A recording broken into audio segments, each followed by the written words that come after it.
War was to become the fate of a generation of Jews living in Palestine, the land of Israel. They, and often their parents, were people who had struggled and built for half a century, inspired by a dream of Jewish sovereignty. And they were to be joined by Jews from Arab countries, and by those who had survived the European tragedy and longed for a homeland free from persecution. Egypt, no. Soviet Union, yes. United Kingdom, abstain. The United States, yes. Resolution of the Dutch Committee for Palestine was adopted by 33 votes, 13 against, 10 abstained. At the end of the Second World War, the Jews of Palestine were determined to establish a state, the first manifestation of Jewish sovereignty in the land of Israel for 2,000 years. On the 29th of November 1947, the United Nations voted to establish two states, one Jewish, one Arab, in a partition Palestine. The Arabs swore to resist the creation of a Jewish state even by war. This film is the story of that war.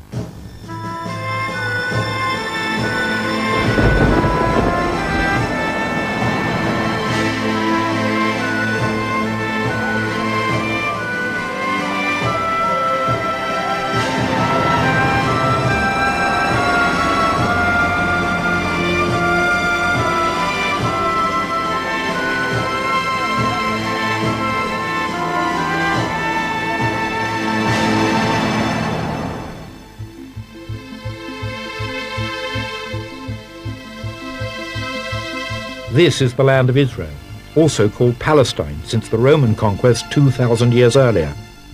It was some 300 miles long and 40 miles wide, a land that had been fought over for centuries. It would now be fought over once again.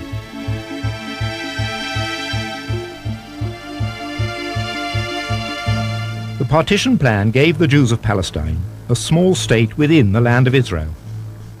Areas of predominantly Arab population were to become part of the Arab state, including most of the Galilee. Predominantly Jewish areas would remain Jewish. The Negev was given to the Jews. Jerusalem at the map's center was to be internationalized. The British had conquered Palestine during the First World War, and the League of Nations had authorized a British mandate to govern the country.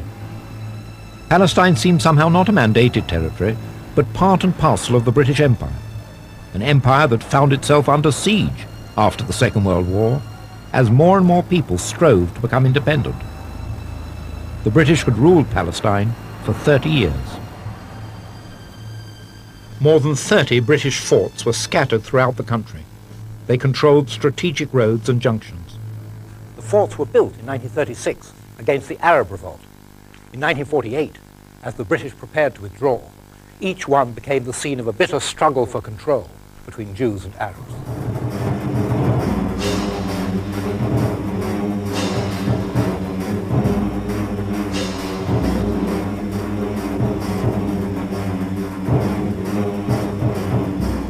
This fort at Gesher was located near the railway crossing of the River Jordan that connected Palestine to Transjordan and Syria. At the center of the country at Latrun, this was the police fort, which dominated the entrance to the gorge leading up to Jerusalem from the coastal plain. The Jewish population of Palestine was only 600,000 when the War of Independence began.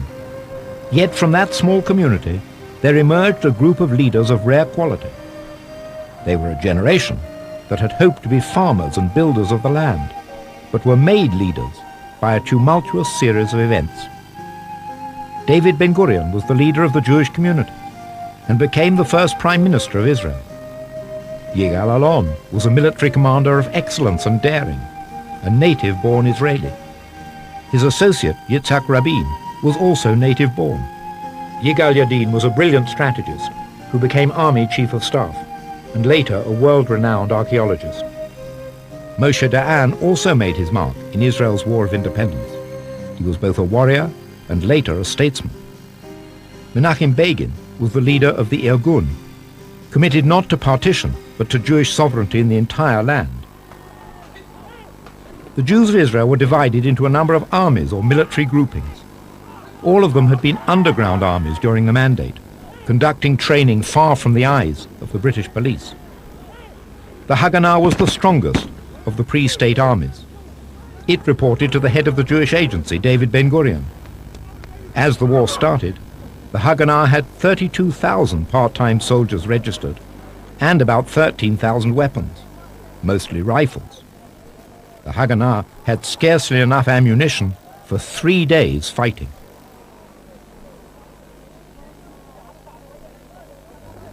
The Palmach was the elite commando unit, drawing much of its membership from collective settlements, the kibbutzim. It was also part of the Haganah, but had a semi-independent command. On the eve of war, the Palmach had 3,000 fighters in its ranks. The Etzel or Irgun was a right-wing force, its members engaged in terrifying acts of violence against the British and the Arabs. The Irgun had some 2,000 fighters within its ranks.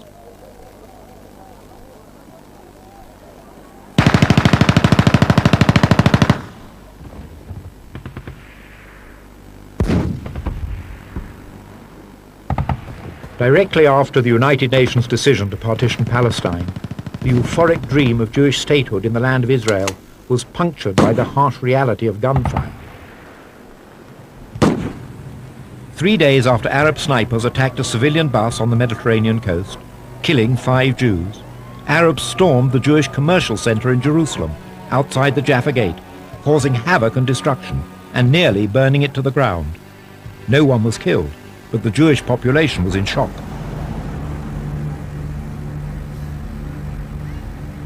In Jerusalem and elsewhere, Arab and Jewish communities were already in a state bordering on war.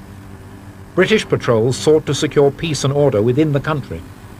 Meanwhile, the British formulated secret plans for their departure from the country.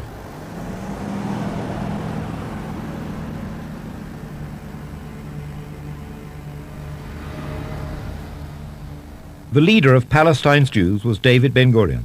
He was respected and even feared by his colleagues. Ben-Gurion wanted to fight the Arabs, curb the power of the dissident Irgun, and forge a Jewish nation. His vision of a democratic Jewish state and his strategy for attaining it shaped the fight of the new Israelis against their enemies.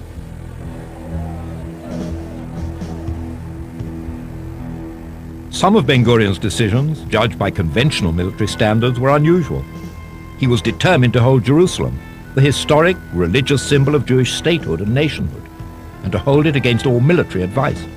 The city was far from the coastal plain, subject to Arab siege, and extraordinarily difficult to defend. Ben-Gurion was also committed, against military advice, to the defense of every single Jewish settlement. Just to the south of Jerusalem was Gush Etzion, a group of 4 small collective settlements, or kibbutzim, with only a few hundred residents. Gush Etzion was located outside the borders of the Jewish state in the United Nations partition plan. In early January, a Palmach officer, Uzi Narkis, became the Gush Etzion commander. Immediately, when I look at that block, I understood the block was doomed. There was no opportunity, no chance for those 4 little kibbutzim, tiny kibbutzim, already besieged, to survive. Convoys to Gush Etzion from Jerusalem had to pass through a number of Arab villages and Arab-controlled roads. Within a few days of Narkis's having arrived, Arabs from surrounding villages attacked the settlement.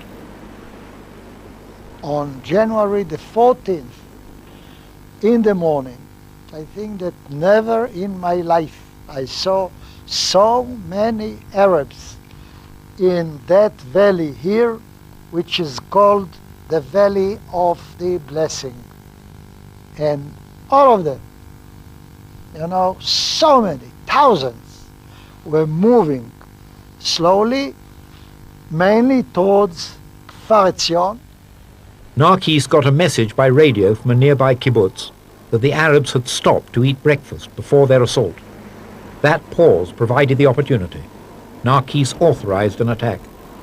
So the Palmach platoon caught them in the middle of eating, stoned them, attacked them, and all of them withdrew, killed or injured or whatever.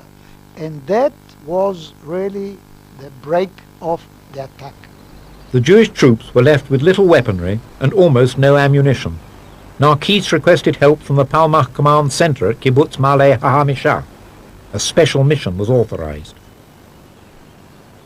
On January the 15th, 35 men, including many students from the Hebrew University, set off on foot through the Judean hills at night to bring reinforcements to the defenders of the Etzion block. They had no radio. An Arab whom they met apparently misdirected them and then mobilized the Arab villagers against them. All 35 were killed.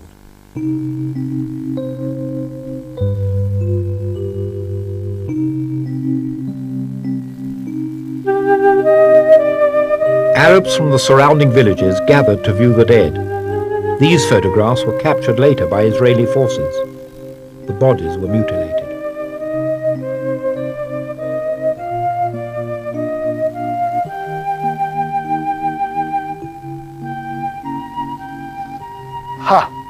That was really very, very tough, because the Arabs, Palestinians at that time, they said, you kill your enemy, okay. Why do you have to dismember him? The killing of the 35 brought home the reality of a brutal war to Palestinian Jews. The funeral was somber. Pictures of the mutilated bodies were not released to the public. The civilian leader of Kibbutz Kfar Etzion was David Ben David. That was a shock. And we were afraid that the fate of the 35 could be our fate as well. There were many opinions. Some were more strong, some were not so strong as I was, but that gave us the feeling that a very hard fate is going to happen to us.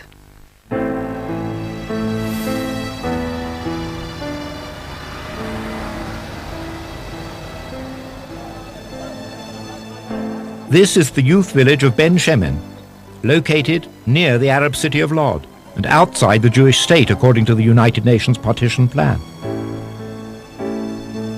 This film, shown here for the first time, was taken by one of the teachers of Ben Shemen and sat in a desk drawer for 50 years.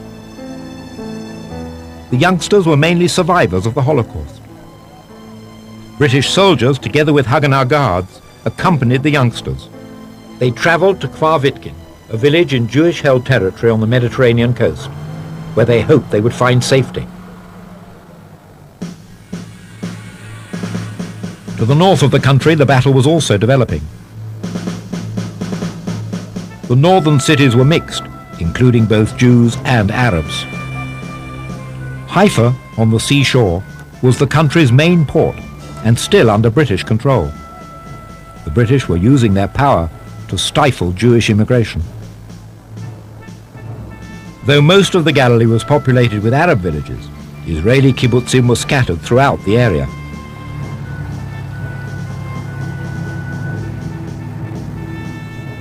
An Arab Liberation Army under Kaukji operated with the support of the vaunted Syrian army. It controlled the plains of the north. On the 16th of February, Kaukji's forces attacked in the Jordan Valley at Tirat Tzvi, a religious kibbutz. The Jews staved off the attack. 1 Jew and 40 Arabs were killed. To save face, the Arabs claimed a great victory with 300 Jewish dead. In Jerusalem, the battle was also developing. On the 22nd of February, there was a major explosion on Ben Yehuda Street. 47 Jews were killed, 130 were wounded. The Jews were furious. They suspected the involvement of deserters from the British Army, helping the Arabs plant the bombs. On the 11th of March, there was yet another explosion, this one at the Jewish Agency building in the center of Jerusalem, effectively the seat of Jewish government. A car filled with explosives was left at the entrance by a previously trusted Arab employee of the United States Consulate. The explosion killed 12 Jews. The Arab villages surrounding Jerusalem created a stranglehold on the city, cutting it off from the coast. The Arabs would harass and attack convoys, causing casualties and death. The Palmach's crack Harel Brigade was given the job of holding the road to Jerusalem. Among those with the brigade was a 17-year-old nurse, Tzipi Neria. On that hill, that one with the beautiful fir tree, the Arabs waited there, and they'd informed the Arab villages around here that we were coming. There was the village Beit Mahsur, Saris, and other Arab villages. They'd wait over there, inform all the other villages, and then they'd be waiting for us on the road. They'd come down to the road itself, firing at our tires. Simply, it became face-to-face battle. They got that close to our convoys. Each convoy was a desperate venture. A number were stopped. There was looting and killing. Many Jewish lives were lost. Some convoys got through. As the battles continued, the myths and legends grew. One young poet wrote at the time, "The convoys broke through to the city. On both sides of the road our dead are piled up. The iron skeleton is as quiet as my friend, Bab el-Wad. Remember our names forever. Bab el-Wad, on the road to the city."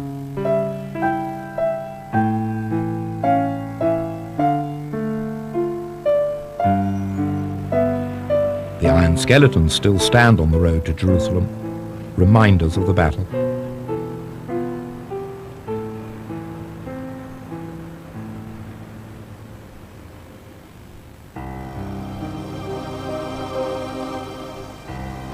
Directly following the Second World War, European Jews had tried desperately to gain entrance to Palestine, but were blocked by British restrictions. Many of these Jews were Holocaust survivors. They dreamed not just of refuge in the land of Israel, but of a secure life in a Jewish state. British surveillance of the Palestine coast was constant, though the British managed to keep many Jews out. They principally succeeded in making the Jewish refugees only more determined to reach the land they regarded as home. The Haganah ship Unafraid was one of those stopped. When caught, the refugees were shipped to detention camps on the island of Cyprus, some 200 miles away. Some European Jews, however, had already sneaked through the barrier of British surveillance. Among them was one of the few who knew how to shoot a machine gun, a Holocaust survivor who had been a partisan fighter in the forests of Poland, and then afterwards had trained others at the Bergen-Belsen displaced persons camp. His name, Menachem Ullman. I took a choice to come here, to create a country, to marry, to bring up children for everyone who was killed in the Holocaust in Europe.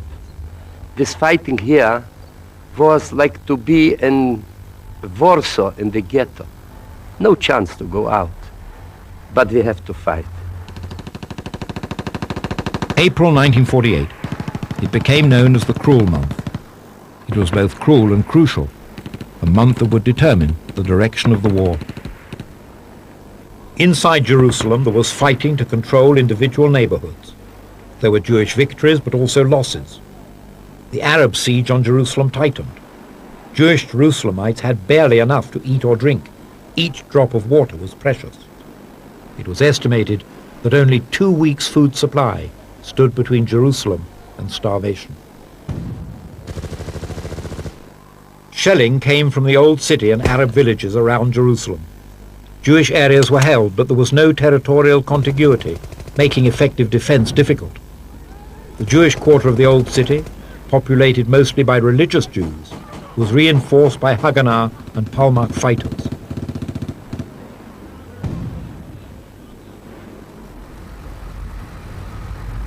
On the outskirts of Jerusalem, Arab villagers and irregular troops surrounded the city, assaulting the convoys bringing food and supplies. The Jews suffered terrible losses. Menachem Ullman, was an eyewitness. Memories of death and life, of sacrificing, patriotism, of united people, that they have been ready to do everything. And the name of the action was Death or Victory. So in early April, the Palmachs stationed in the hills around Jerusalem planned an attack to free the Jerusalem corridor so that food and other supplies could be brought into the city.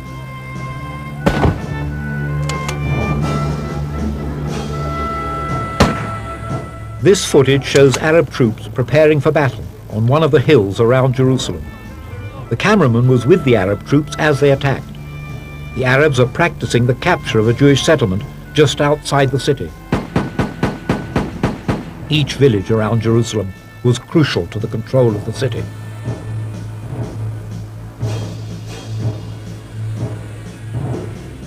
Only a few miles outside Jerusalem was this magnificent hill, with a view stretching out all over Judea down to the Mediterranean Sea. It was called the Castel, or Castle, and the remains stand where there had once been a Roman and later a Crusader fort. Arab control of this hill at Castel cut off Jewish Jerusalem from the coast. On April the 3rd, Jewish forces captured the hill, but after a continuous 6-day battle, they were driven off. Their last order became a watchword. All privates will retreat. All commanders will cover their withdrawal. On the evening of the 8th of April, the Jews still held the hill, though thousands of Arab irregulars were approaching ever closer. One of the platoon commanders on the Castel was Menachem Ullman. The one who sit on the castle control all the area. And the commander was, the Palestinian commander was Abdul Qadir Husseini. And he sent everybody who could, thousands of them. In the last attack, we let them come in until the fence because we have been short of bullets. They have reported before they came to the fence that they already inside, but then we pushed them back. Then later, after half an hour, a jeep with United Nations came. He wanted to see our commander. Then he said, "You don't know at whom you killed. Abdul Qadir Husseini is dead here on the road."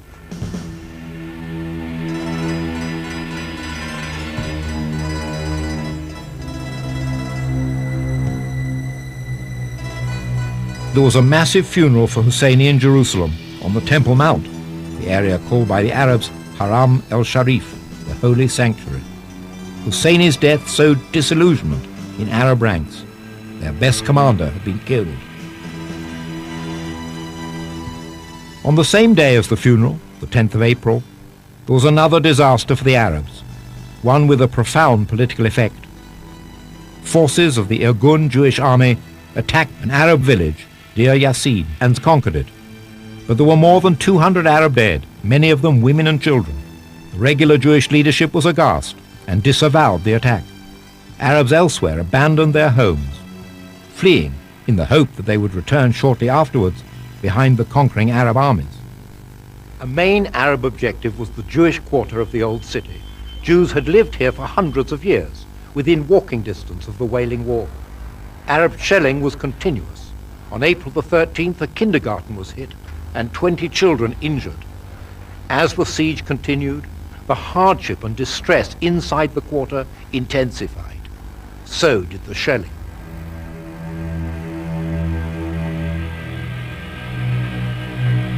The Hadassah Hospital on Mount Scopus, adjoining the Mount of Olives and situated next to the Hebrew University, was connected to the rest of Jewish Jerusalem by a narrow road through an Arab quarter.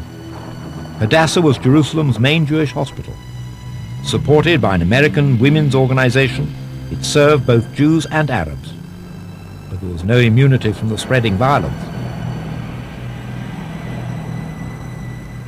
On April the 14th, a Jewish convoy was driving along this road. It was bringing with it doctors, nurses, medical supplies, and patients to the Hadassah hospital. Arab gunmen opened fire, pinning the convoy down. 77 Jews were killed. A young American girl wrote in her diary, all Jerusalem is walking around asking itself, is there no end to it? In the country's north, the hills of the Galilee were as fertile in mid-April 1948 as they are today. The farmers, Jews and Arabs alike, wanted to harvest their crops before full-scale hostilities broke out. The British planned to evacuate the area's police stations, but would not say exactly when. As the Arabs planned their attacks, emergency meetings took place in the kibbutzim. Ben-Gurion's order was to hold every Jewish settlement.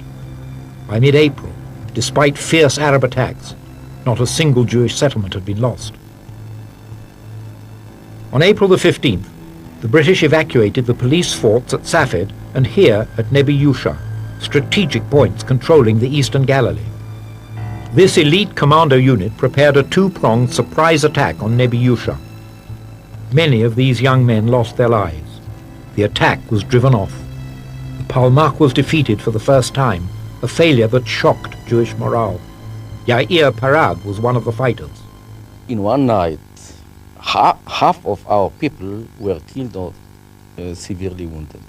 22 people, mostly from one group living in one kibbutz, coming from the same youth movement. Elsewhere, there were startling successes. On the 18th of April, the British evacuated the police fort in Tiberias. After Arab attacks, Jewish forces took the initiative and cut the city in two. The Arab civilians fled, leaving the city under Jewish control. A few days later, with the British secretly laying plans for their final departure from Haifa, the Haganah determined to seize the city and thus open up its port to Jewish immigration. In the battle for Haifa, the Jewish and Arab forces were evenly matched, about 600 fighting men on each side. At sunset on April the 20th, the Haganah launched a pincer attack on the Arab quarter from the port below and the upper town above. The Haganah appealed to the Arab population to stay in Haifa, but most Arab civilians fled, leaving the city to the Jews.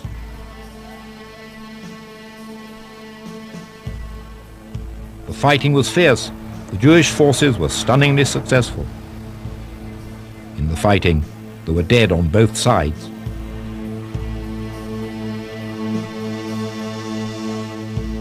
The battle ended on April the 22nd with a Jewish victory.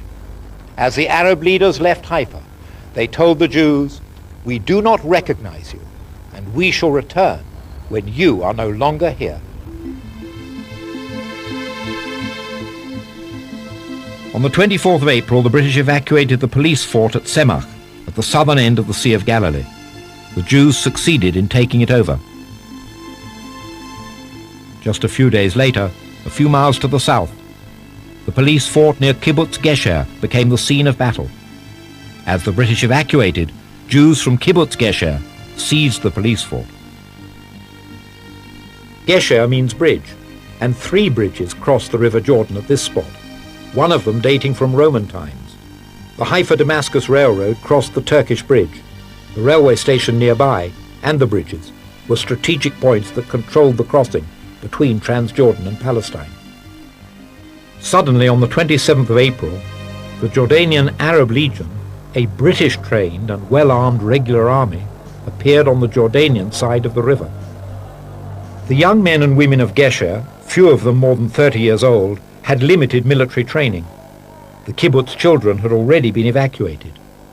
At a kibbutz meeting, it was decided that one person from each married couple with children would be sent away to safety. Among those present was Dubi Bar.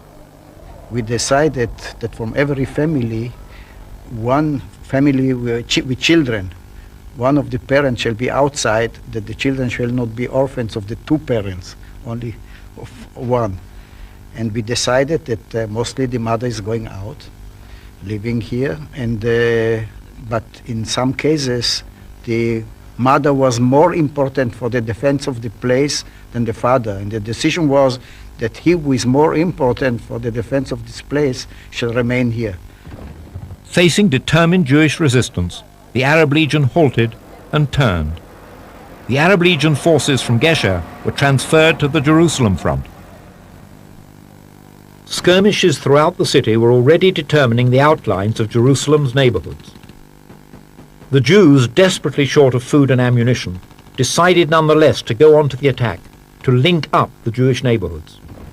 On the 29th of April, Jewish forces attacked in the Katamon section. The key to the battle was the Greek Orthodox monastery of San Simon, held by Iraqi army troops. The Jews secured the position, making the monastery a Jewish command post. The Jews now controlled most of the western part of the city, though the Jewish quarter of the old city was beleaguered and cut off. Towards the end of April, on the 26th, the battle for Jaffa, a port city next to Tel Aviv, began. Jaffa was part of the area to be included in the Arab state under the United Nations partition plan. Irgun forces led the way in an attack coordinated with the Haganah. British shelling of Tel Aviv and an aerial attack on nearby Bat Yam were meant to help the Arabs. British soldiers fired on the Jews, who threatened to bring about the fall of this vital Arab city. By the 11th of May, the Jews had won. There was mass flight from Jaffa by the Arabs. 70,000 Arab residents, only 3,000 remained in the city. Almost simultaneously, the fight for the control of the eastern Galilee, in the north of the country, reached its climax. The Arabs of Safed had a reputation as tough fighters. When the British had evacuated in mid-April, a Palmach unit had infiltrated into the Jewish quarter in the upper city. For a period of several weeks, there was a stalemate. Finally, we made one attack. It was unsuccessful. The morale was very low. The people of Safed shouted on us, "Why did you do it for us? Because otherwise we'd surrender to the Arabs and we shall survive and live. Now they will massacre all of us." Palmach commander Yigal Allon infiltrated through Arab lines to organize an attack. On the evening of the 10th of May, the attack began. In the morning, Safed was empty. About 15,000 people left in one night, and Safed was in our hand.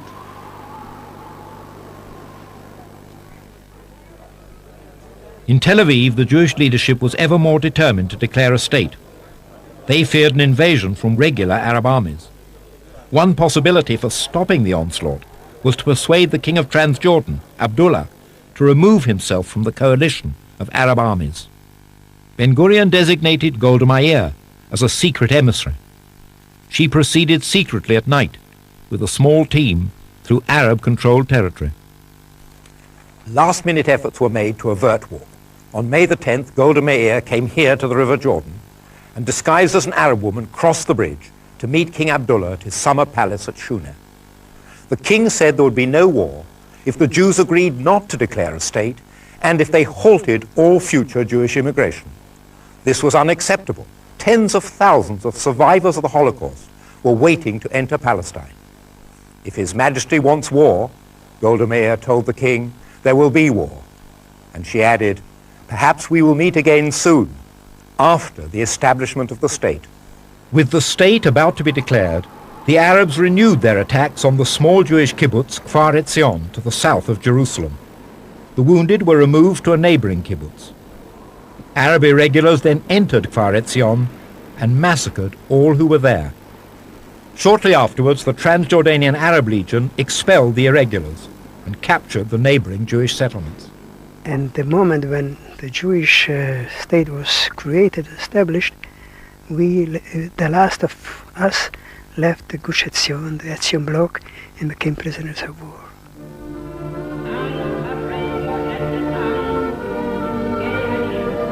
On the 14th of May, 1948, Israel became a state. There was now Jewish sovereignty within a part of the land of Israel, after 2,000 years of dispersion. There was happiness on the streets of Tel Aviv and Jerusalem. The joy of the present obscured the looming dangers of what might happen on the morrow.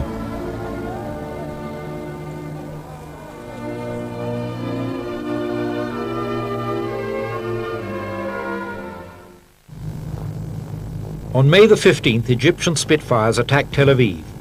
Damage on the first day of all-out war was considerable. One Spitfire was shot down. The Arabs had shown that their fighter planes had a long reach right into the Jewish population centers.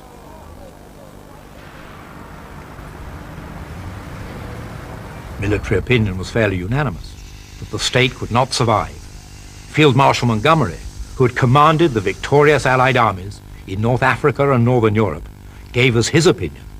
The state of Israel would be defeated within 2 weeks.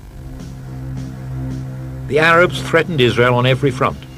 To the south, the Egyptian army prepared a full-scale attack on Tel Aviv and Jerusalem.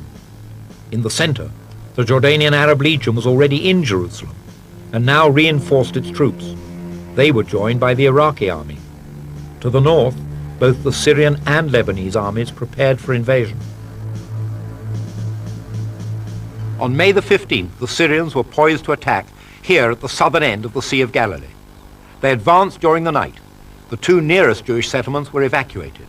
At Semach, 42 Jews were defending the former British police fortress. They fought for 2 days until all 42 were killed. In Tel Aviv, David Ben-Gurion ordered Moshe Dayan to the north with the words, "Hold the Jordan Valley settlements." Dayan rallied the forces for defense, but ammunition and arms were desperately short. At 4:30 on the morning of May the 20th, the Syrian army attacked Degania with tanks and flamethrowers. A bloody battle ensued.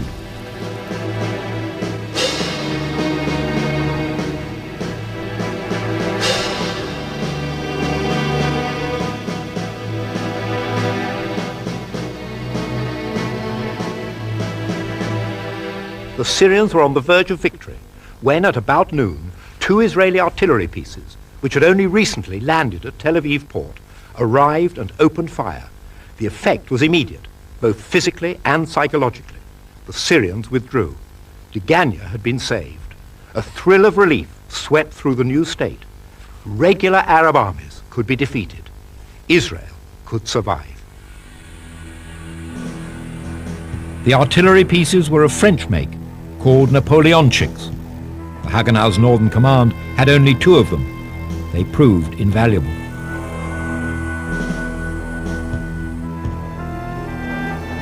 To the south of Degania, the kibbutzniks of Kibbutz Gesher were reinforced by the Haganah. They had spent 2 weeks in training. They had more arms and ammunition than before. But, as if to confirm their worst fears, an Iraqi army force suddenly appeared on the Jordanian side of the river, where the Jordanian Arab Legion had been camped only 2 weeks earlier.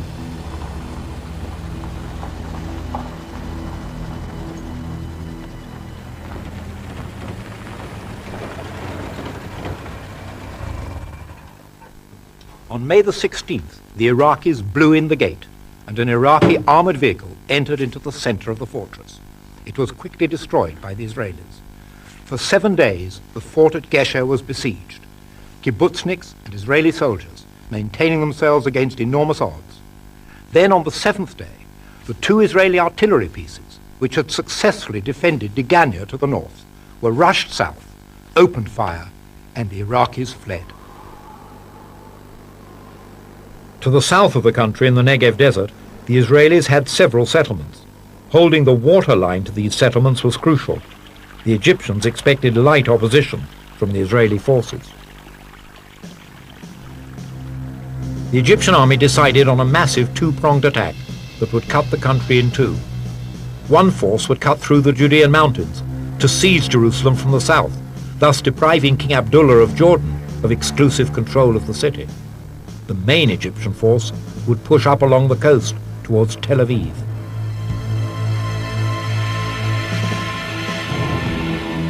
This mock-up of a battlefield commemorates the 100 men and women who held out heroically against the attacking Egyptian forces for 5 days. On May the 19th, the Egyptians attacked here at Yad Mordechai, south of Tel Aviv. The defenders faced infantry, tanks, artillery, and aircraft. On the 2nd day of the battle, 18 men were killed. On the 3rd day, the kibbutz signaled, "The men's morale is sinking. They approach exhaustion." One of the commanders of the threatened kibbutz was Munya Brandwein. They attacked us with artillery, airplanes, and mortars. Their infantry advanced to a distance of 150 meters from our lines. We opened fire, we attacked, and then they had losses and they pulled back. We thought they would withdraw altogether.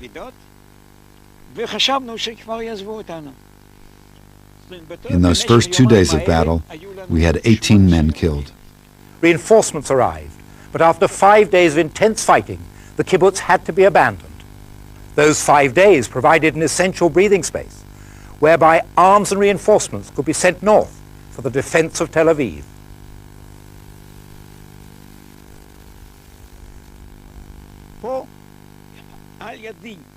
Here, next to me, my friends died, people I'd grown up with, people I'd known since I was a youth.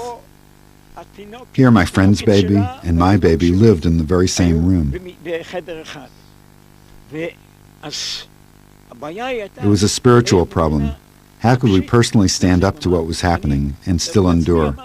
I said to myself, keep calm, stay under control. You have to take action against the invader.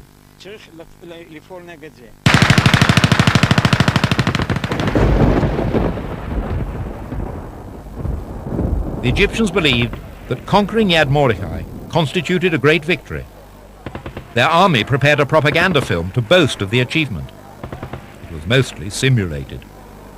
At the kibbutz itself, the Egyptians staged a replay of the action. The only really true scenes of the battle at Yad Mordechai were these, filmed in the kibbutz cowshed. The Egyptian filmmakers showed how many cows their forces had killed. The Egyptian flag flew over kibbutz Yad Mordechai. In Jerusalem there were continual skirmishes. Ben-Gurion was determined to hold the city, but Jerusalem was still cut off from the coast, and food was scarce. When a convoy did get through with precious food and ammunition, it was a joyous event. It was not certain that the Israelis could defend the new city, much less the Jewish quarter of the old city. On the 27th of May, the old city fell. It was a heartbreaking end to a story of courage and of desperate hope. The Arab Legion freed the women and children, who were allowed to proceed to West Jerusalem. They held the men as prisoners of war.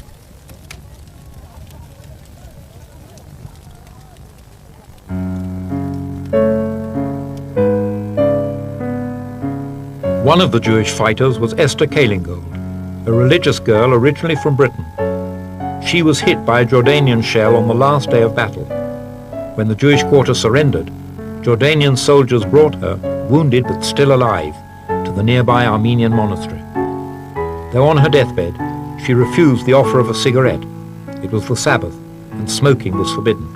She had written to her parents just a few days earlier, "I am writing to beg you that whatever may have happened to me, you will make the effort to take it in the spirit that I want. For I myself have no regrets. We have had a bitter fight. I have tasted hell. But it has been worthwhile, because I am quite convinced that the end will see a Jewish state and the realization of all our longings. I am full of pleasure with the thought that you will come and enjoy the fruits of that for which we are fighting. Be happy and remember me only in happiness. Shalom and goodbye. Your loving Esther."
Israel's War of Independence was fought by young people conscious of a special history.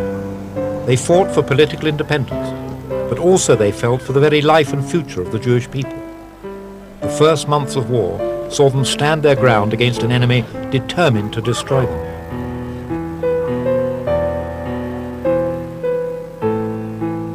The feeling was that this is a terminal war.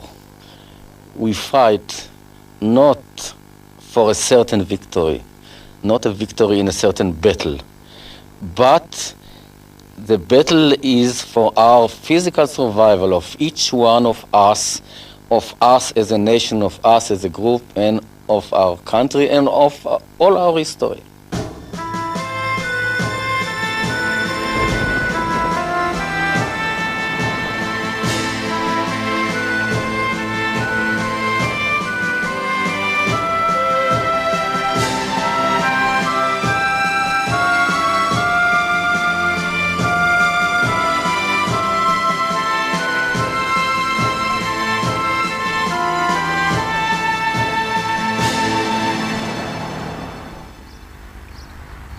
It was the end of May 1948. Jewish independence was already a fact. In the words of the English girl, Esther Kalingold, whether others interfere or help us in our difficulties, we know we shall get over them. The confidence was great, but fighting was taking place all over the country. During several weeks of harsh fighting, the new Israel had defended itself against 5 invading Arab armies and had gained stunning victories. Much of the Galilee was in Israeli hands, from Tiberias in the east to Haifa in the west. In the south of the country, the Egyptian advance had been halted well short of Tel Aviv, although Egyptian forces straddled the northern Negev and had the potential for offensive action. In the center, the Arab Legion held most of what is known as the West Bank. King Abdullah hoped to annex that area to Transjordan. The western part of the city of Jerusalem remained Jewish but was under siege. The Jewish quarter of the Old City and Judaism's most holy place, the Western Wall, were in Arab hands.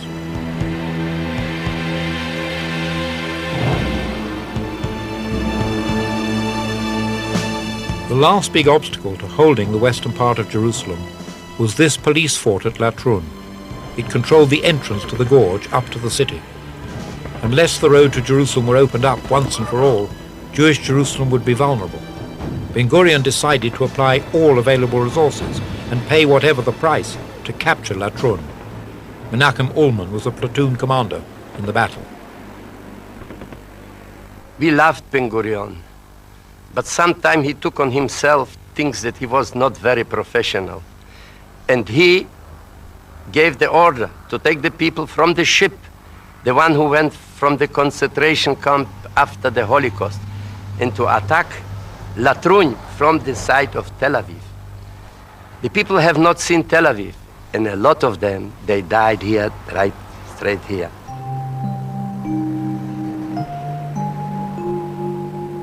It had been a searingly hot day. The attacking force lacked ammunition, and many did not even have water bottles. More than 100 Jews died in that first attack on Latrun, one of the heaviest losses ever incurred by Israel in a single battle. Many of those who died were Holocaust survivors, with no remaining family to mourn them. As the siege of Jerusalem intensified, a second attack on Latrun seemed imperative. It was launched on the 30th of May. The orders were to drive the Arab Legion from the police fort. 8 Israeli armored cars took part in the attack. They reached the walls of the fort, but were driven off under intense hails of fire. Among the fighters was a Holocaust survivor from Lithuania, Soli Gano.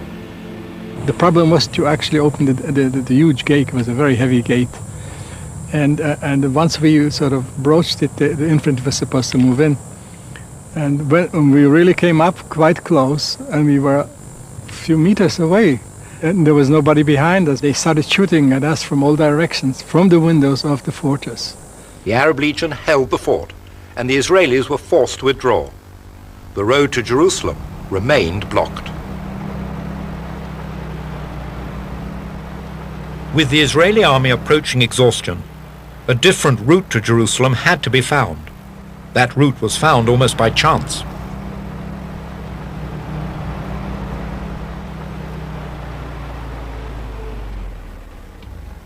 The failure to take Latrun meant that there was no road link to Jerusalem. 2 Israeli soldiers were given permission to go home on leave to the coast, provided they did so at their own risk. It was they who discovered this track. On June the 1st, it was used by a platoon of Israeli soldiers, followed by a single jeep. The track ran in the no man's land between the 2 armies, parallel to the road. As porters and mules rushed supplies along it to Jerusalem, construction began on a road that could take trucks. The building of the Burma Road, named after a Second World War supply route from India to China, ended the siege of Jerusalem. Nothing could now stop the supplies coming into Jerusalem. Still, with the ceasefire approaching, the Jordanian Arab Legion retained the Latrun fort. Ben-Gurion ordered Israeli commanders to launch a final attack. The Palmach Jerusalem unit was joined by additional forces brought down specially from the north. Among the fighters was Yair Parag.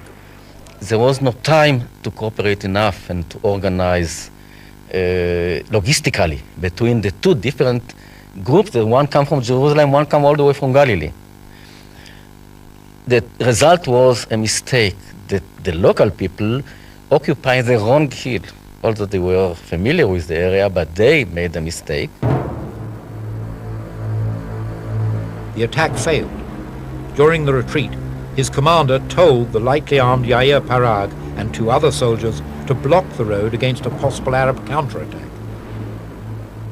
So we asked him, and when to retreat, and he said, to what direction to retreat, he said. And which we understood that he planned that we stay here for good. And I can tell you that it was the only time during the whole war, and I was in war for the whole year, almost every night, the only one time that I had the real feeling that today I am going to die. That Arab counterattack never came. In the north of the country, under the shadow of Mount Hermon, the Israelis consolidated their gains. But in the last days before the ceasefire, both Kaukji and the Syrian army tried desperately for a single dramatic victory. The Syrians focused their attack here, at Mishmar HaYarden. The commander of a Haganah reserve unit here was Tzvi Raskin. I got an order from the brigade commander. He said that en route to us there were 2 guns, 2 65mm guns, from the area of Degania to the south of us. We got them finally, and we began to shoot at the Syrians. We shot about 10 rounds, not more than that, and then the Syrian attack broke, and they dispersed. A second Syrian attack was foiled by a minefield. On the night of the 9th of June, with the ceasefire approaching, the Syrians attacked for a 3rd time, this time in an area unprotected by mines. They succeeded in establishing a foothold and then in overrunning the settlement.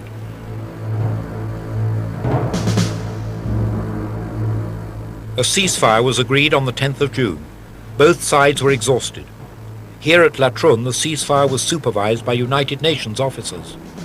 The bodies of the dead had lain in the sweltering heat for days and were beginning to decompose. Now, after the fierce battles, there was an exchange of the dead.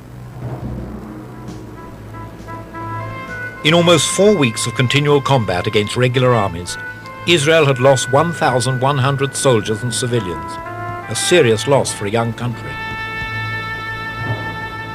But there was also a sense of exhilaration. It no longer seemed likely or even possible that the Arabs could destroy the state of Israel or wipe it from the map of the Middle East. In the last few days before the ceasefire, I wanted very much to be wounded. To survive and to reach the ceasefire, then I shall be alive after the war. But when the ceasefire came, we were very much disappointed because we had a feeling that we did not finish our business.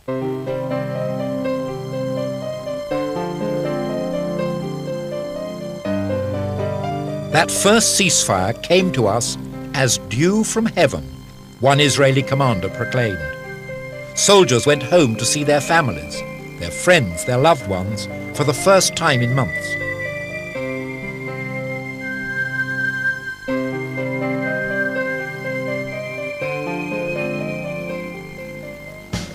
The first truce gave Israel a much-needed breathing space. Using its procurement agents overseas, Israel brought in arms and ammunition, thereby securing a slender but real advantage over its Arab enemies. The Israeli army, once a paltry force, had now grown to 49,000 men and women. Training intensified. A determined effort was made to get the planes that could form a real air force to counter Arab attacks. Some of the planes came from the United States, others from Europe, particularly from Czechoslovakia. Many of the young pilots were World War II veterans from the Allied armies, from America and Britain. The planes were the nucleus of the Israel Air Force. They were swiftly integrated into the order of battle to provide critical support to Israeli ground units. Among the ships carrying arms to Israel was the Altalena. Its hold contained enough arms to supply several battalions. The Altalena had been procured and supplied by the dissident Irgun movement. It was feared by Ben-Gurion as a separate private army. Irgun leader Menachem Begin and Ben-Gurion, after bitter negotiations, failed to reach agreement on where the arms should go or who should get them. Meanwhile, the Altalena approached closer to Israel's shore. It was summer. There was a ceasefire, and the Tel Aviv beaches seemingly provided welcome relief from the trauma of war.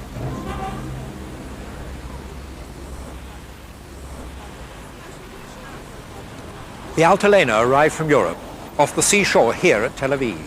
On board were many Irgun supporters and arms destined for the Irgun forces.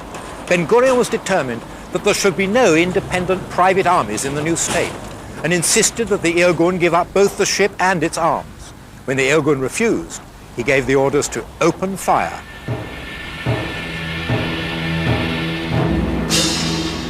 The Altalena incident threatened the young state with civil war.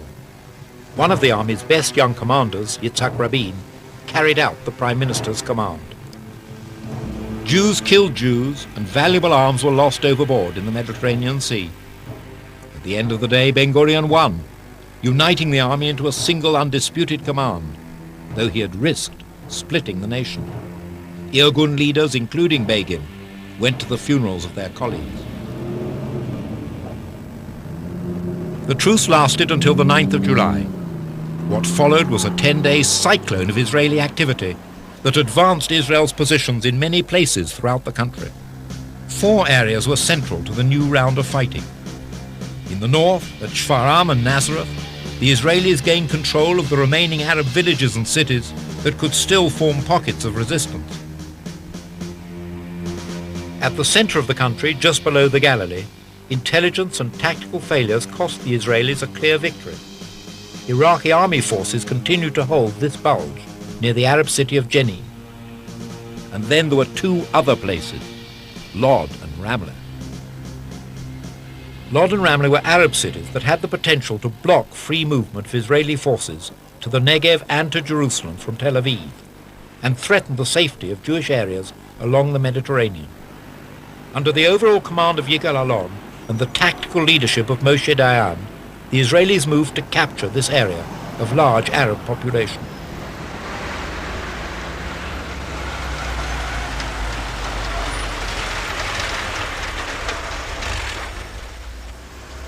The Arab towns of Lod and Ramleh were being used by the Arab armies as a base from which to attack the coastal plain.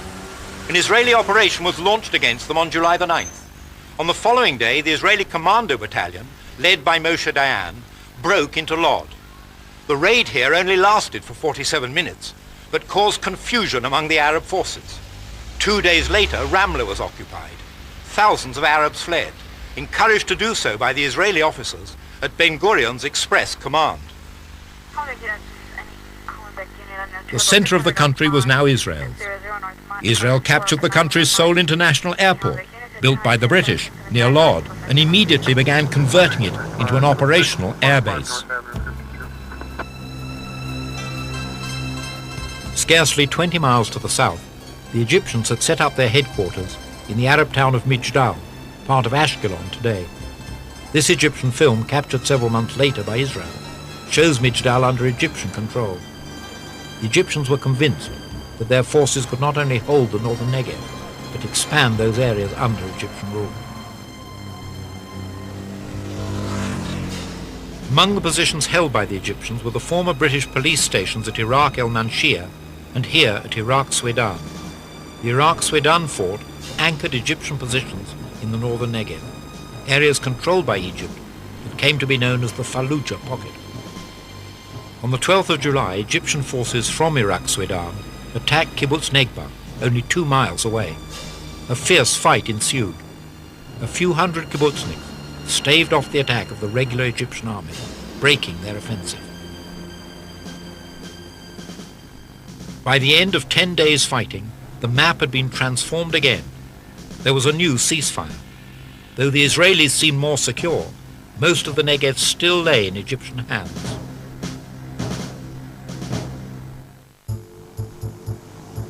The United Nations now pressed for a political solution that would stabilize the situation. Their chosen emissary was a distinguished Swede, Count Folke Bernadotte, a man who had helped Jewish refugees during World War II. Bernadotte traveled to the critical areas of dispute and formulated a compromise that most Jews interpreted as being pro-Arab. His plan, welcomed by the Egyptians and the British, would have left the entire Negev desert to the Arabs, not to the Israelis as formulated in the United Nations' original partition plan. On September the 17th, Count Bernadotte was driving to tea with the Israeli military governor of Jerusalem when his car was ambushed on this corner by the Stern Gang, and he was murdered. His murder was immediately denounced by the government of Israel. Ben-Gurion ordered, "Arrest all Stern Gang leaders, surround all Stern bases, confiscate all arms, kill any who resist." The murderers of Bernadotte were never found. Only recently, biographies and recollections have indicated who in the right-wing group actually pulled the trigger.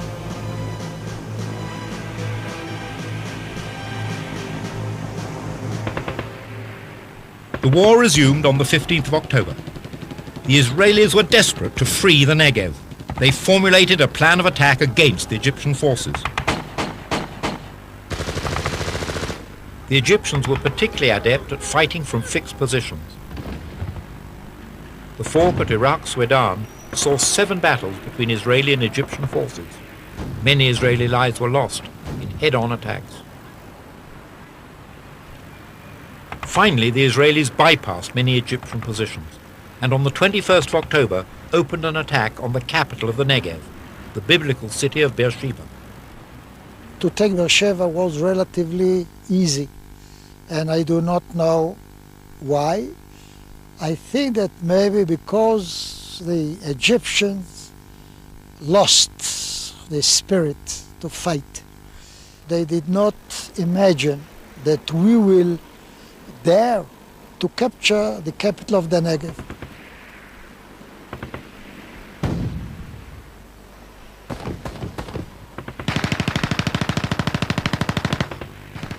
After an exchange of fire, Egyptians inside the Beersheba police fort surrendered. The nearby mosque was also captured. At 9:15 in the morning of the 22nd of October, Israeli Brigade headquarters received the message, "Beersheba is in our hands." At 3 o'clock that afternoon, a new general ceasefire was ordered. The Israelis had taken considerable territory. Kibbutz Yad Mordechai was liberated. The Israeli kibbutzniks, the residents of Yad Mordechai, returned to their homes. It was a somber homecoming. For 5 months the kibbutz had been under Egyptian military control. Much of it was destroyed. The Israelis' first job was properly to rebury the kibbutz members who had fallen. They had then to proceed with the reconstruction of their homes. Meanwhile, in the north of the country, the Israelis launched Operation Hiram, named after the king of Tyre in the Lebanon, who had sent cedars to aid King Solomon in constructing the first temple in Jerusalem in biblical times. The aim of Operation Hiram was to capture all of the Galilee up to the mandatory boundaries of the country. The operation was meant to destroy the remaining forces of Kaukji and his Palestine Liberation Army, and then expel Syrian, Lebanese and Iraqi forces from the country. The operation was brilliantly successful. Qaupchi's army was totally defeated. Some 1,500 rifles were captured, and in addition, many machine guns, anti-tank rifles and food. The Arabs of Galilee now chose to stay in their villages. They surrendered. They did not flee, and many welcomed the Israelis. Throughout the areas controlled by the Israeli army, it sought peaceful relationships with the Arab villagers. Army units collected arms and ammunition from Arab villagers.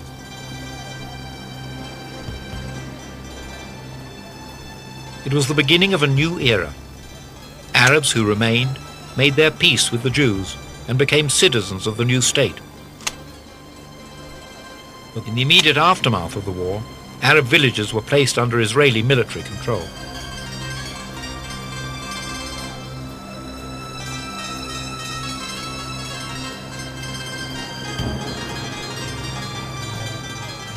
The Israeli forces entered Druze villages as well.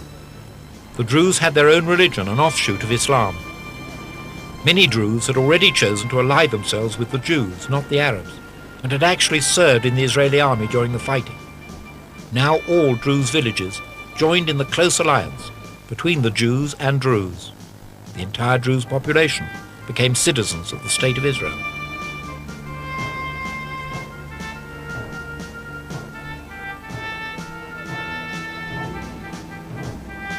During November, the Israelis continued to make advances throughout the Negev.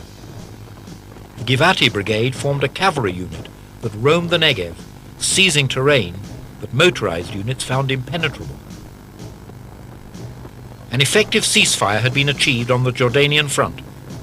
Israel saw the continued Egyptian determination to fight as an opportunity. The Egyptian authorities tried to conceal their weak position from their own public, afraid of criticism at home and even of internal unrest. On the 10th of December 1948, Yigal Yadin, Director of Operations of the Israeli forces, gave the order, defeat of the invading enemy and its expulsion to the boundaries of the country. In preparation for the battle, his operations officer, Yitzhak Rabin, secretly laid repairs to an ancient Roman road which led straight across the Negev into the Sinai.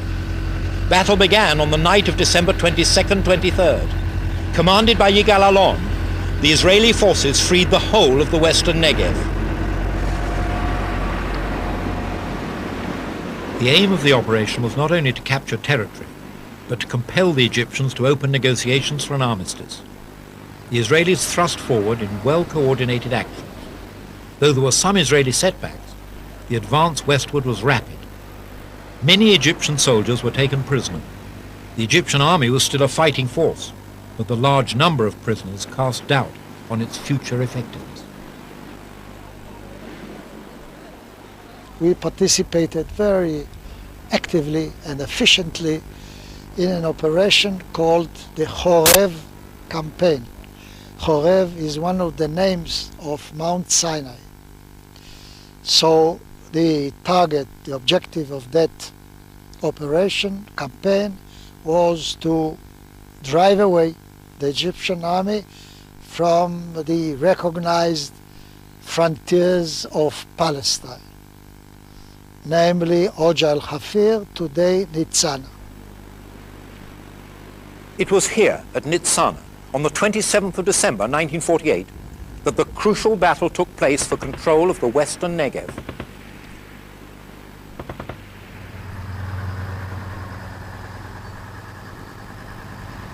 The Egyptian forces were astride the old Turkish railway line, strongly dug in and fortified.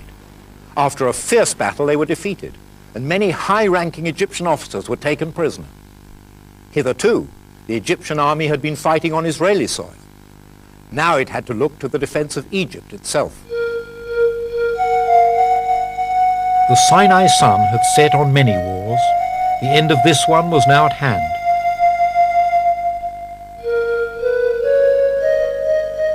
With the route westward into the Sinai Desert open, Israel wanted to secure the best possible terms for peace. Almost immediately, Yigal Allon ordered the Israeli troops to cross into Sinai. They advanced speedily, threatening to cut off the Egyptian army in Gaza. Egypt was suddenly ready for talks with Israel, though not while Israeli troops remained on Egyptian soil.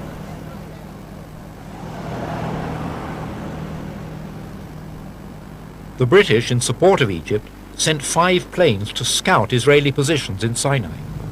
Israel managed to shoot them down, an incredible military achievement for Israel's young air force, and a humiliation for Britain. The downing only increased the political pressure on Israel. Ben-Gurion, under mounting British and American pressure, ordered his troops to withdraw. Israeli soldiers were already at El Arish in northern Sinai when they received the order. Yigal Allon and his deputy, Yitzhak Rabin, were unhappy. They thought that Israel could negotiate a full peace with Egypt before leaving Sinai. Israel withdrew. Within days, armistice talks began on the island of Rhodes in the Mediterranean. The Rhodes talks were chaired by the American-born United Nations intermediary, Ralph Bunche. The initial atmosphere was frosty. Though the Egyptians finally agreed to sit together in the same room, they refused to speak directly to the Israelis. The head of the Israeli delegation was Walter Eitan. The Egyptians addressed their remarks exclusively to Bunche, as if we were not there. For us, we of course saw the Egyptians were there, and we were interested in including the Egyptians, but this distance was still artificially maintained for a little while, until one member of our delegation, and I can't remember now who it was, but one member of our delegation said something which offended the Egyptians, I think offended them terribly. So they immediately turned on him and said, "You have no right to say anything of the kind." And then all of a sudden they realized that they'd spoken directly to the Israeli delegation. After all, they were only human, and when they heard something which annoyed them, they reacted directly. In that way, the ice was broken.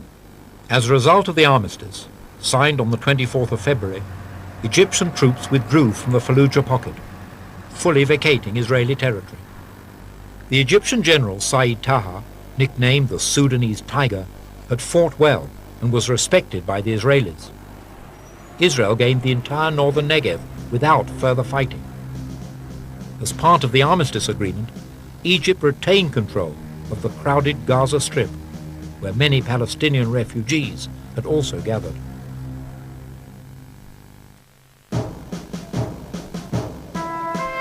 With the Egyptian talks looking successful, there was a hope for peace on all fronts, and the beginning of normal life here in Jerusalem. The Israelis were eager to establish their state and their democracy. No symbol of viable democratic government was more potent than that of a parliament. Ben-Gurion decided on opening the Knesset, the Israeli parliament, at the Jewish Agency building in Jerusalem on the 14th of February 1949. The building was the same one that had been partially blown up by an Arab terrorist the year before.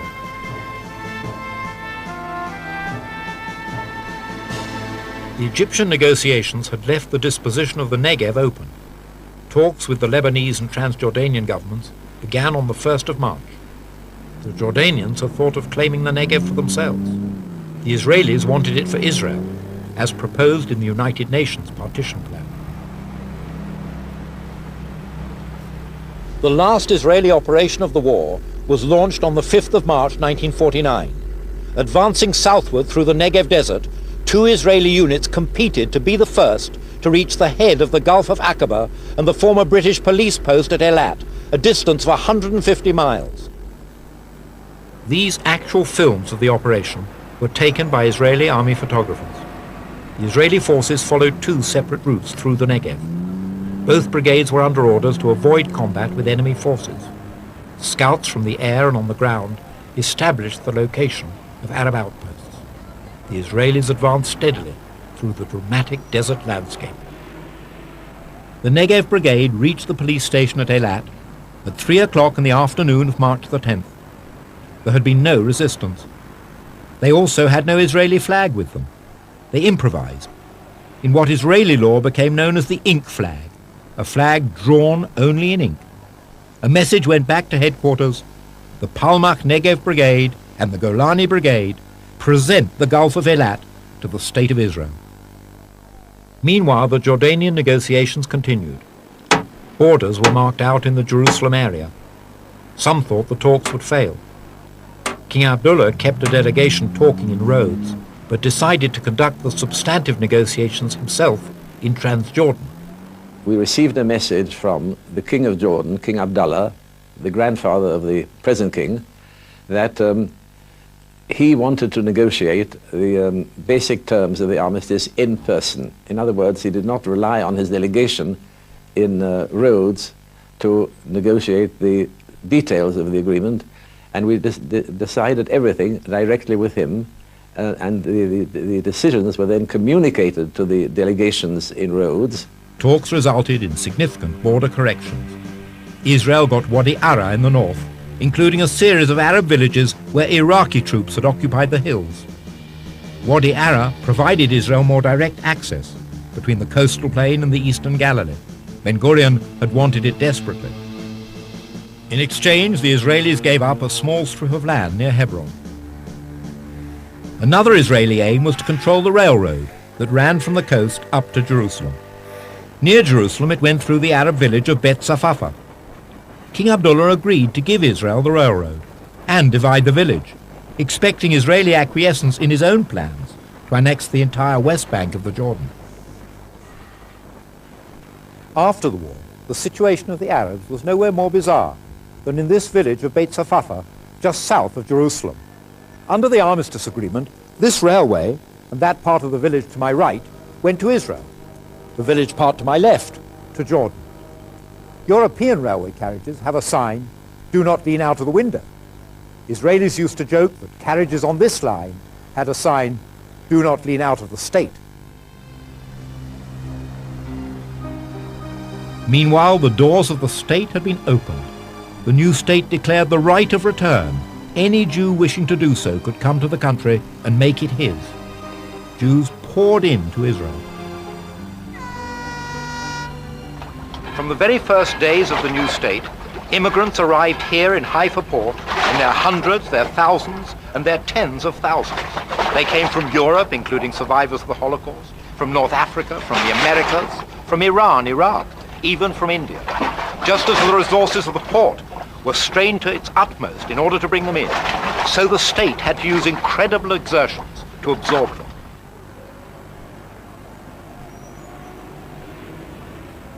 With the war over, the Israelis had to think about demobilizing and then establishing a proper army to defend the state. The weaponry shipped into Israel during the war was enough to form the foundation of a peacetime army. Now there were thousands of trained, battle-tested soldiers, augmented by newcomers from around the world.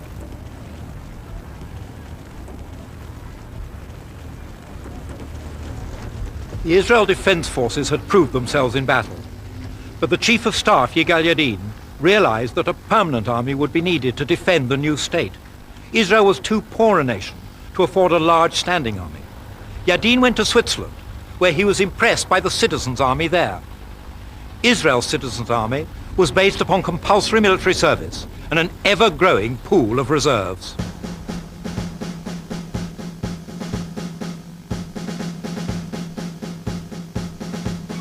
In March 1949, a British Jew, Bernard Beecham, decided to visit the State of Israel. Beecham had been a soldier in the Second World War, but had never served in Palestine. He was inspired by a vision to capture on film the feel of the life of the new state, and to do so in color. What follows is Beecham's extraordinary photographic record of life in Israel in March and April 1949.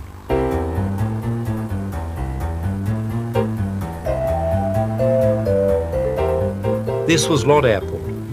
Many years later, and many renovations later, it would become known as Ben-Gurion International Airport.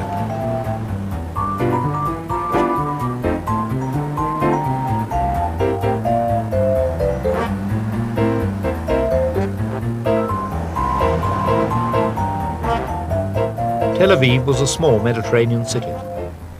It was the aftermath of war, not too much traffic. Special concerts were offered. Many soldiers still wandered the streets. The hulk of the Altalena still hovered off the Tel Aviv coast.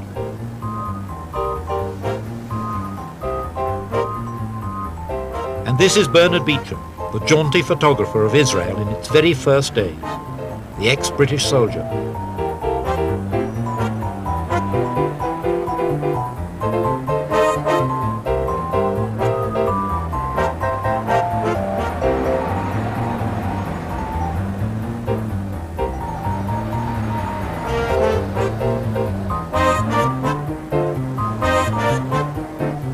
Beecham went to Jaffa, still scarred by war.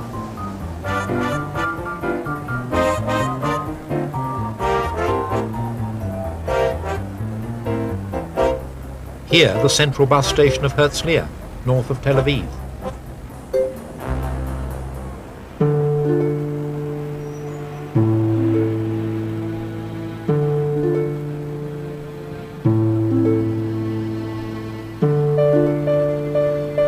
After a few days, Beecham travelled to Jerusalem.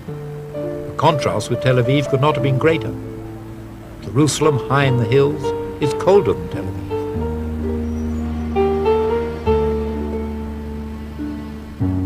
In the first months after the war, it was a somber city seemingly heavy with history, an incomplete city, marked by its recent strife and resulting division, to which the eternal stones of Jerusalem had been witness.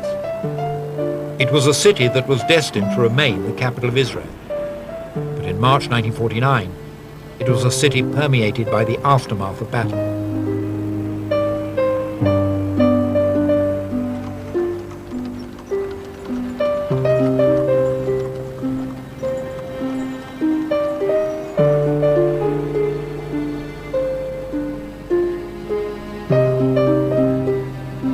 Beecham's cameras reached over the walls of division to document from afar the Transjordanian side of the city, which held many religious holy sites, including the Western Wall, Judaism's holiest site, which the Jordanians refused to allow Israelis to visit.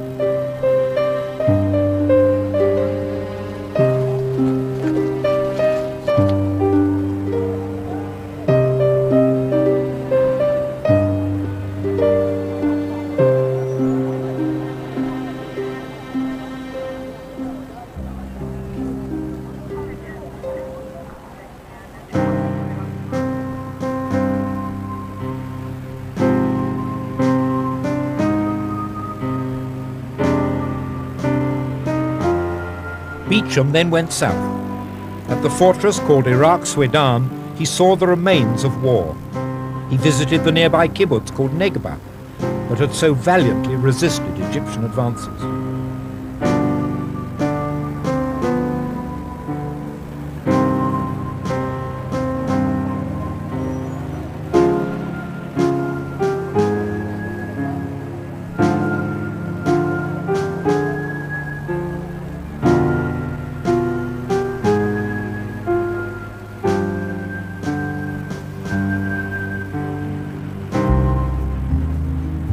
Overseas volunteers working in the kibbutz kitchen posed for Beecham's camera.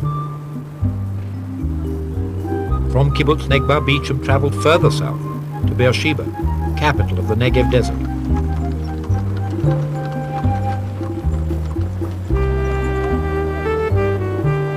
The reminders of war were everywhere.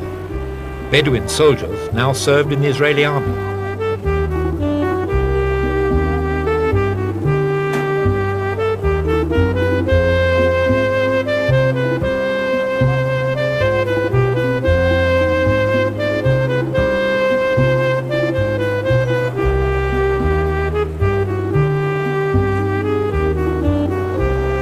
The city gave little hint of the metropolis it was destined to become, though the Israeli flag flew over it.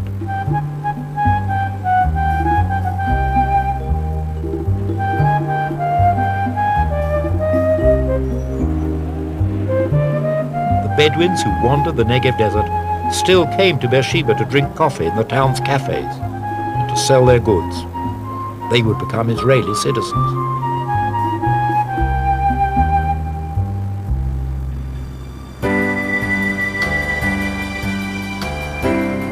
From the Negev desert, Beecham travelled north.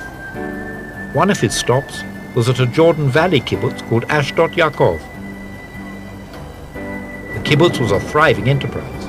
Its Its members could once again be farmers, not soldiers.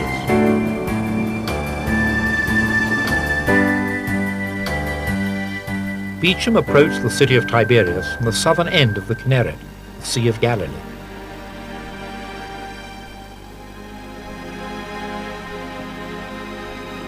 Tiberias commands a view of the Sea of Galilee and its sights. The city was still partially in ruins.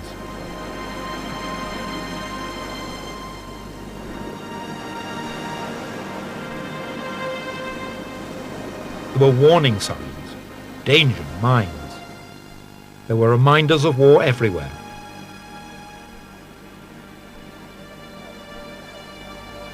But the city seemed to be starting life again. The sense of renewed life was everywhere.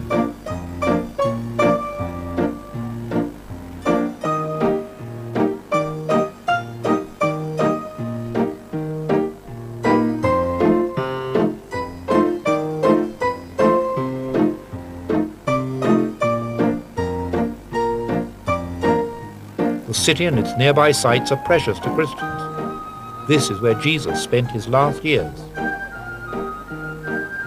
Beecham climbed aboard a small boat to travel across the lake to the kibbutz Ein Gev, which stood directly under the Syrian guns on these hills. Armistice negotiations with the Syrians had not yet begun, but the guns were quiet. And here too, life was beginning again.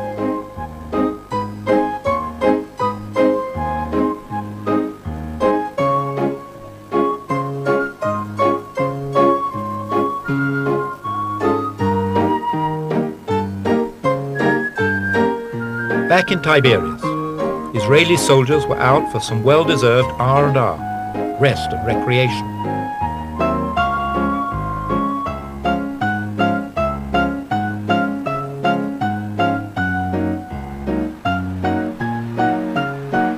It was April 1949, and the incredible thing about the young people of Israel was their spontaneity.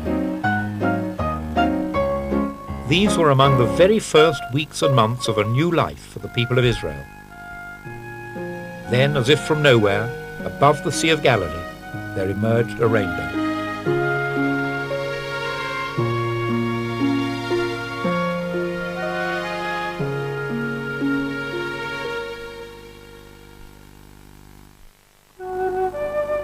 Israel's War of Independence was a war for the establishment of a state, and also for the survival of a people.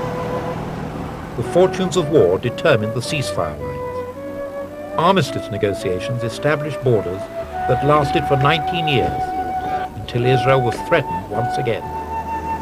Those who fought in Israel's War of Independence remember it as the most dramatic and important period of their lives, a contribution to their people and its future.